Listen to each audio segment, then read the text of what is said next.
સર્વ ભક્તોને જય શ્રી કૃષ્ણ, જય ભોળાનાથ।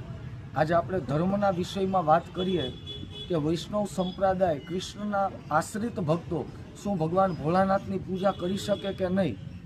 આ રીલ સાંભળતા પહેલાં રીલ જો તમને ગમી હોય તો કોમેન્ટમાં જય શ્રી કૃષ્ણ કરશો અથવા તો અમારા પેજને ફોલો અથવા લાઈક કરજો।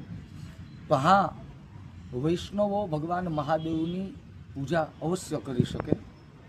કારણ જોઈએ તો આપણા શાસ્ત્રોની અંદર લખ્યું છે આ બ્રહ્માંડનો, આ જગતનો સર્વથી શ્રેષ્ઠમાં શ્રેષ્ઠ કોઈ વૈષ્ણવ હોય, આ જગતનો પહેલો કોઈ વૈષ્ણવ હોય તો દેવ નહીં, એ સાક્ષાત ભગવાન મહાદેવ છે। ગોકુળની અંદર પહેલી ઝાંખી છે ભગવાને જોગીના વેશમાં શ્રી કૃષ્ણની ઝાંખી કરી હતી। અને મહાપ્રભુજીની બેઠકજી ચંપારણ્યમાં પણ મહાપ્રભુજીનું વચન છે કે જ્યાં સુધી કોઈ ભક્ત ચંપેશ્વર મહાદેવના દર્શન નહીં કરે ત્યાં સુધી ઠાકોરજીની સેવા અથવા તો એમની દર્શનની ઝાંખીની પૂજાનો અધિકાર એમને પ્રાપ્ત થતો નથી। આ મહાપ્રભુજીનું વચન છે।